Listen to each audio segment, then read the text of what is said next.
నమస్తే, welcome to our channel. నేను మీ సిరి. తాడేపల్లి ప్యాలెస్లో ఇంతవరకు జగన్కి ఎదురు తిరిగిన వాళ్ళు లేరు. జగన్ ఏది చెప్తే అదే అనే రీతిలో ఇంతవరకు అయితే కొనసాగింది. కానీ ఇప్పుడు మాత్రం తిరుగుబాటు మొదలైందనే చర్చ వేదిక మీదకి వచ్చింది. అసలు ఎవరు తిరుగుబాటు పడ్డారో, ఏం జరిగింది తాడేపల్లి ప్యాలెస్లో అనేది చర్చించడానికి మనతో పాటు ఉన్నారు సీనియర్ జర్నలిస్ట్ జగదేవ్ గారు. నమస్కారం సార్. నమస్తే అమ్మ. సార్, ఇప్పటి వరకు అయితే మనం వినలేని ఒక న్యూస్ ఏంటంటే తాడేపల్లి ప్యాలెస్లో జగన్కి అంటే ఏపీ ముఖ్యమంత్రి జగన్ మీద తిరుగుబాటు చర్యలు అయితే జరుగుతున్నాయి అని ఇంతవరకు చూసినట్టయితే ఎక్కడ కూడా జగన్ చెప్తే ఇంకా అంటే ఏపీ సీఎం జగన్ చెప్తే అది వాళ్ళు తూచ తప్పకుండా పాటించాలి, స్థాన చలనాలు చేసినా కూడా అది అయిపోవాలి అన్న రీతి నుంచి వెళ్ళి తిరుగుబాటు పర్వం స్టార్ట్ అయ్యింది. అసలు ఎవరు తిరుగుబాటు చేశారు ఏంటి సార్? అంటే ఇప్పుడు తిరుగుబాటు ఎప్పటి నుంచో ఉంది, ఇది లోపల. కానీ ఎవరికైనా ఒక లిమిట్ ఉంటుంది కదండి. ఆ పరిధి దాటి ప్రవర్తిస్తే ఎవరైనా కూడా డిసప్పాయింట్ అవుతారు, వెక్స్ అయిపోతారు. సో అది గత 2-3 నెలలుగా చూస్తున్నాం. ఎలా అంటే మాజీ ముఖ్యమంత్రి చంద్రబాబు నాయుడు గారు అరెస్ట్ అయిన తరువాత బాగా సమీకరణలన్నీ మారిపోయాయి, చాలా వరకు చేంజెస్ అయ్యాయి. అంటే నా సర్కిల్లో కొంతమంది జడ్పీటీసీలు కానీ సర్పంచ్లు కానీ, మా ఫ్రెండు వాళ్ళ ఒక బాబాయ్ వైసీపీ ఎమ్మెల్యేగా కూడా ఉన్నారు. వాళ్ళు ఎప్పటికప్పుడు మనం ఊరు వెళ్ళినప్పుడు కలుసుకోవడం కానీ సన్నిహితంగా మాట్లాడడం గట్రా జరుగుతుంటుంది. అలా జరిగినప్పుడు వాళ్ళు ఎప్పుడు కూడా ఫ్రెండ్స్గా సర్కిల్ అయినప్పుడు ఏమవుతుందంటే అన్ని రకాలుగా మాట్లాడుకుంటే, ఎలాగో రాజకీయాల గురించి కూడా మాట్లాడుకుంటాం, సినిమాలు, రాజకీయాలు, క్రికెట్ మాట్లాడడం. రాజకీయాలకు మొదటి 2-3 సంవత్సరాలు అలా ఉండేది కాదు. బట్ లాస్ట్ 1 year 1.5 year నుంచి కూడా ఆ పర్టికులర్ పార్టీకి చెందిన వ్యక్తులు కూడా మెల్లమెల్లగా ఓపెన్ అవుతున్నారు. ఎట్లా అంటే ఒక ఆయన అయితే ఇలాగే అన్నాడు, అనవసరంగా చంద్రబాబును అరెస్ట్ చేశారా మా వాళ్ళు, ఆ పార్టీ శ్రేణులు వాళ్ళు. ఇంకొంతమంది ఆయనకి వెళ్ళకుండా ఉండాల్సింది, ఎందుకంటే మన పథకాలతో వెళ్ళే వాళ్ళం కదా జనాల్లోకి, ఇప్పుడు ఆయన ఎందుకు వెళ్ళారు, దానివల్ల టీడీపీ ఒక్కసారిగా గ్రాఫ్ పెరిగిపోయింది. ఇలాగ రకరకాలుగా మాట్లాడుకుంటుంటాం. అంటే ఫ్రెండ్స్గా ఉన్నప్పుడే ఓపెన్గా మాట్లాడుతుంటాం కదా. సో అంటే చాలామంది వరకు కూడా ఉంది లోపల అంతర్లీనంగా ఫీలింగ్ ఉంది, జగన్మోహన్ రెడ్డి గారు మీట నొక్కితే అదే పని అయిపోతుంది, మరి మా వరకు ఛాన్స్ ఇవ్వట్లేదు. అంటే ఏదైనా ఎలా ఉంటుందంటమ్మా, ఒక ప్రాసెస్ ఉంటుంది, దానికి ఒక ప్రోటోకాల్ ఉంటుంది. ముఖ్యమంత్రి డైరెక్ట్గా వెళ్ళి గ్రౌండ్ లెవెల్కి వెళ్ళి పనిచేసేదిగా. ముఖ్యమంత్రి మంత్రులకు చెప్తారు, మంత్రులు వెళ్ళి అధికారులకు చెప్తారు, అధికారులు కింద స్థాయిలో చెప్తారు, లేదా ఆ నియోజకవర్గం ఎమ్మెల్యేతో మాట్లాడాలి, లేదంటే అక్కడ ఎమ్మెల్యే కాస్త సర్పంచ్లతో మీటింగ్ పెట్టుకొని మాట్లాడాలి, నిధులు రిలీజ్ చేయాలి. ఎవరెవరి ద్వారా పని చేయాలో వాళ్ళ ద్వారా పని చేయిస్తేనే ఆయా స్థాయిని బట్టి, ఆయా శాఖలు బట్టి, అక్కడ ఉండే పరిస్థితులు బట్టి వాళ్ళు పని చేయిస్తుంటారు. పనికి పథకం, ఆహార పథకం కింద లేదా పనికి లబ్ధి కింద ఎంతో కొంత వాళ్ళకి మనీ ముట్ట చెప్తారు. కాబట్టి అన్ని శ్రేణులు, అన్ని వర్గాల వారు బతుకుతారు. అలా కాకుండా ఈయన కనుసన్నలో జరగాలి, ఈయనే జరగాలి అని అనుకుంటే అది చాలామంది డిసప్పాయింట్ అవుతారు. సో అలాగ డిసప్పాయింట్ అయిన వాళ్ళు చాలామంది ఒక్కొక్కరుగా, కొంతమంది చూశారు సరే మారుతారో లేదంటే అవకాశం వస్తుంది అనుకున్న వాళ్ళు, ఈవెన్ మంత్రిగా ఉన్న వాళ్ళకే వాల్యూ లేనప్పుడు సామాన్యంగా ఉండే ఎమ్మెల్సీలకి ఇంకేం ఉంటుంది, రైట్?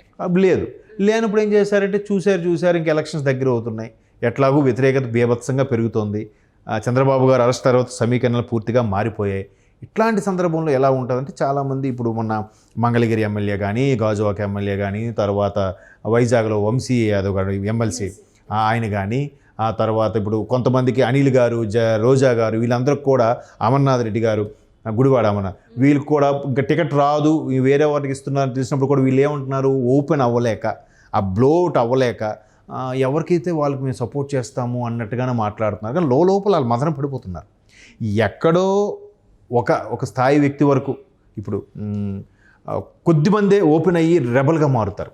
అది కూడా ఇప్పుడు టికెట్ ఇవ్వరు అనుకుని తెలిసినప్పుడు. కానీ ఇంకా టైం ఉంది కాబట్టి ఆచితూచి అడిగేస్తున్నారు. ఎప్పుడైతే సంక్రాంతి అయిపోతుందో, సంక్రాంతి తర్వాత ఖచ్చితంగా ఇంకాస్త జనాలు బయటకు వచ్చే అవకాశం కూడా మనకు కనిపిస్తుంది. అంటే మనం రీసెంట్గా చూసినట్టయితే ద్వారకనాథ్ రెడ్డి కూడా బయటకు వచ్చారు. అంటే మన ఎవరైతే జగన్కి అత్యంత సన్నిహితులో వాళ్ళ స్వయన బావమరిది అనమాట, బయటకు వచ్చి కూడా తను చేయడం జరిగింది. రేపటి రోజున ఇంకా ఎంతమంది బయటకు వచ్చే అవకాశం ఉంది? అదేనండి, ఇప్పుడు మెయిన్ తాడేపల్లి దగ్గర ఆ రోజు ఇష్యూ జరిగింది ఏంటంటే, ఇంతకుముందు ఎవరైనా రెబల్స్ ఉన్నా కానీ, లేదంటే ఎవరైనా ఇప్పుడు బాలినేని శ్రీనివాసరెడ్డి గారు ఉన్నారు, ఆయన బాగా సన్నిహితులు జగన్కి. ఆయన చాలాసార్లు సందర్భాల్లో అలిగిన, లేదంటే బుజ్జగించిన, లేదంటే టిడ్కో ఇల్లు విషయంలో ఏమైనా మతలబులు జరుగుతున్నాయని చెప్పి జగన్మోహన్ రెడ్డి కలవడానికి వెళ్ళినా కూడా కలవనిచ్చేవారు కాదంట. అది బికాజ్ ఆఫ్ సజ్జల రామకృష్ణారెడ్డి గారే కలవనిచ్చేవారు కాదని ఒక వార్త ఉంది. మరోవైపు జగన్మోహన్ రెడ్డి గారే మంత్రులతో కానీ తన పార్టీ ఎమ్మెల్యేతో కానీ మాట్లాడడానికి సుముఖంగా లేరు అన్నట్టు కూడా కొన్ని వార్తలు ఉన్నాయి. ఇందులో వాస్తవం ఏదో తెలియదు కానీ మొత్తానికి ముఖ్యమంత్రి జగన్మోహన్ రెడ్డి గారు మాత్రం పార్టీ కార్యకర్తలకి, ఎమ్మెల్యే అభ్యర్థులకు కూడా కొంచెం దూరంగానే ఉంటున్నారు, ఎందుకో తెలియదు. సో ఇవన్నీ మనసులో పెట్టుకొని చాలామంది ఏమవుతుందంటే వెక్స్ అయిపోయి సరే ఓపెన్ అవుతుంటారు. కానీ రీసెంట్గా కాపు రామచంద్రారెడ్డి గారు మాత్రం ఆర్గ్యూ చేశారంట తాడేపల్లి క్యాంప్ ఆఫీసర్కి వెళ్ళినప్పుడు. ఆయనకి 1 రోజు 2 రోజులు చూశాడు, ఆయన వెయిట్ చేశాడు. అప్పటికి అవకాశం ఇవ్వపోయేసరికి ఒక్కసారిగా రెబల్గా, అంతే కదా. ఇప్పుడు ఏదో కథ ఉందిలేండి, పిల్లి సాధుజీవి, పిల్లిని కూడా గదితో తలుపేసి కొట్టాలని చూస్తే మన కళ్ళు పీకుతుందంట. ఎందుకు? చీకట్లో దానికి కళ్ళు కనిపిస్తాయి, మనకు కనపడవు. అంటే పిల్లి సాధుజీవి లాంటి పిల్లి కూడా మన కళ్ళు పీకడానికి ప్రయత్నిస్తుంది. అంటే దాన్ని వెక్స్ అయిపోయింది, దాని ప్రాణాల మీదకి వచ్చినప్పుడు అది ఖచ్చితంగా ప్రతిఘటిస్తుంది. ఇక్కడ కూడా వాళ్ళకి ఇంకా ఒక ఎమ్మెల్యేగా ఉండి, ప్రజాప్రతినిధిగా ఉండి, తన వెనక సుమారుగా 1,00,000 మందికి పైగా ఓట్లు వేసి గెలిపించిన మనిషి ఉన్నప్పుడు, అంత ప్రజాదరణ ఉన్న వ్యక్తికి మనం ఏం ఇంపార్టెన్స్ ఇవ్వకపోతే వాళ్ళకి ఎంత బాధ అనిపిస్తుంది. అరే ఎంత మెజార్టీతో ఇలా గెలిచాను నేను, నాకు ఎంత ప్రజాదరణ ఉంది, తన వల్ల కొన్ని పనులు అవుతాయని వస్తారు కదా ప్రజల వాళ్ళ దగ్గరికి. అయ్యా మాకు ఒక అర్జీ పెట్టుకోవడమో, లేదా మాకు ఇల్లు కావాలి, లేదా పెన్షన్ రావట్లేదు, లేదంటే అక్కడ కొద్దిగా ఇప్పించండి, ఇక్కడ ఎరువులు ఇప్పించండి, ఇక్కడ విత్తనాలు ఇప్పించండి అని కూడా అడుగుతుంటారు. అవేవి చేయని, అవునా చూద్దామని చెప్పి 4 ఏళ్ళుగా డ్రాగ్ చేస్తుంటే ఇంకా వెక్స్ అయిపోతారుగా, పనులే అవ్వట్లేదని. సో అలాగ వెక్స్ అయినప్పుడు ఈయన కాపు రామచంద్రారెడ్డి గారు విషయమే మనకి టాపిక్ రీసెంట్గా మనకి వైరల్ అవుతుంది. అది ఏంటంటే ఆయన రాయలసీమ అనంతపురం డిస్ట్రిక్ట్ సంబంధించి. సో ఆయన ఖచ్చితంగా ఇవ్వకపోతే నేను ఇండిపెండెంట్గానే పోటీ చేస్తా, ఏ పార్టీ నన్ను ఆదరించకపోతే ఇండిపెండెంట్గానే పోటీ చేస్తా, నేను నా భార్య కలిసి కూడా పోటీ చేస్తామన్నట్టు కూడా మాట్లాడుతున్నారు. మొన్న ఫస్ట్ బాలినేని శ్రీనివాసరెడ్డి గారు ఫస్ట్ ఓపెన్ అయ్యారు అనుకుంటా నాకు తెలిసి. ఎందుకంటే ఆయన కూడా అన్నారు, మనకు ఆయన మీద చాలా ఇంప్రెషన్ ఉంది, బట్ మన మీద ఆయనకు ఉండాలి కదా, మనం కలుద్దామనిలా కూడా కలవనివ్వట్లేదు అన్నట్టు కూడా ఉంది. మరోవైపు వాదం ఏంటంటే, అసలు జగన్మోహన్ రెడ్డి గారి తర్వాత 2వ స్థానంలో విజయసాయిరెడ్డి గారు ఉన్నారు. విజయసాయిరెడ్డి గారు ఉండేటప్పుడు ఎంత వ్యతిరేకత ఉండేది కాదు, ప్రతిదీ జగన్ గారి దగ్గర తీసుకెళ్లేవారు, చర్చించేవారు, మా గురించి మాట్లాడేవారు. సజ్జల రామకృష్ణారెడ్డి గారు ఇప్పుడు వచ్చిన తర్వాత జగన్ పేషీలోకి మాకు అవకాశం లేకుండా పోయింది. అంటే ఇప్పుడు చాలామందికి క్వశ్చన్ మార్క్ ఏంటంటే, జగన్మోహన్ రెడ్డి గారి తర్వాత వైఎస్ఆర్ పార్టీలో 2వ స్థానంలో సజ్జల గారా లేదా విజయసాయిరెడ్డి గారా? విజయసాయిరెడ్డి గారు ఉన్నప్పుడు మోస్తరుగా ఉండేది అంటూనే ఇంకొక వాదం కూడా ఉంది జనాల్లో. విజయసాయిరెడ్డి గారు ఉన్నప్పుడు రాజకీయాల్లో జస్ట్ బురద జల్లుకోవడమే ఉండేవి, విమర్శలే ఉండేవి, కానీ మరీ డెప్త్కి వెళ్ళిపోయి ఫ్యామిలీ విషయాల్లో, ఫ్యామిలీ ఆడవాళ్ళ విషయాల్లో విమర్శించిన దాఖలాలు లేవు. సజ్జల గారు వచ్చిన తర్వాతే మరీ విమర్శలు చాలా దారుణంగా అయిపోయాయి అన్న వాదం కూడా ఉంది. అది కూడా ఆ పార్టీకి చెందిన వ్యక్తులే మాట్లాడుకోవడం కూడా నేను స్వయంగా విన్నాను. అంటే ఏ స్థాయికి వెళ్ళిపోయింది.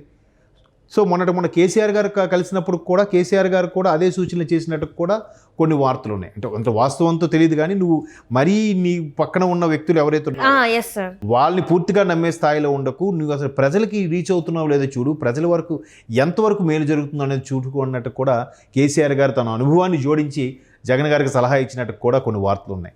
మేబీ అంటే అతను కేసీఆర్ గారికి ఏంటి సంబంధం అవసరం లేదు, బట్ ఆయన కూడా ఇక్కడ సజెస్ట్ చేశారంటే ఆంధ్ర పరిస్థితి కానీ, ఆంధ్ర ప్రజలు పడుతున్న ఇబ్బందులు కానీ ఇక్కడ రీచ్ అయ్యాయి అనమాట. సో దాన్ని బట్టి ఖచ్చితంగా ఇంకా మీరు సంక్రాంతి తర్వాత చూస్తే ఇంకా ఎన్ని రెబల్స్ కానీ, ఇంకా ఎన్ని తిరుగుబాటు జరుగుతాయో మీరే చూస్తారు. అటుపక్క వైసీపీ కూడా అయ్యో వెళ్ళిపోతున్నారని బాధపడట్లే, వెళ్ళిపోతే మాకు ఇంకోరు వస్తారులే, మేము మళ్ళీ కొత్తగా 90 మంది పెట్టుకుంటాంలే, 175 మంది అదే సార్ అది ఇప్పుడు తలంపులో ఉన్నారు. అయితే ఇక్కడ ఏమైందంటే సార్, వ్యతిరేకత ఎమ్మెల్యేల పైన ఉంది, జగన్ మీద కాదు. సో అందుకే ఈ స్థాన చలనాలు అనేది జరుగుతున్నాయి, తీసేయడం అనేది జరుగుతుంది అనేది కూడా ఒక చర్చ జరుగుతుంది. ఇది వాస్తవం అంటారా సార్? ఇప్పుడు జగన్మోహన్ రెడ్డి గారి మీద లేదు, ఎమ్మెల్యేల మీద ఉంది. ఎవరైతే ఎమ్మెల్యేలు ఉన్నారో ఇప్పుడు జగన్మోహన్ రెడ్డి గారి ఫోటో వల్లే కేవలం గెలిచారని ఎలా చెప్తారు? జగన్మోహన్ రెడ్డి గారి ఫోటో వల్లే గెలిచినప్పుడు ఇప్పుడు ఒక క్లాసులో ఒక స్టూడెంట్ తప్పు చేశాడు లేదా స్టూడెంట్ ఫెయిల్ అయ్యాడు, దాని బాధ్యత ఎవరిది? స్టూడెంట్ 50%, మాస్టర్ది కూడా 50%. పిల్లల విషయంలో మాత్రం పిల్లలు తప్పు చేస్తే బాధ్యత 80% తల్లిదండ్రులదే. 20% పిల్లలది. ఎందుకంటే చిన్నప్పటి నుంచి ఆ నడవగన ప్రతిదీ చెక్ చేస్తూ వాడిని చెక్కుతూ నాన్న అలా వెళ్ళకూడదు, ఇలా వెళ్ళకూడదు, నాన్న ఇలా ఉండాలి, అలా మాట్లాడు, ఇలా మాట్లాడని చెప్పాలి. సో ఇక్కడ బాధ్యత పూర్తిగా తల్లిదండ్రులదే.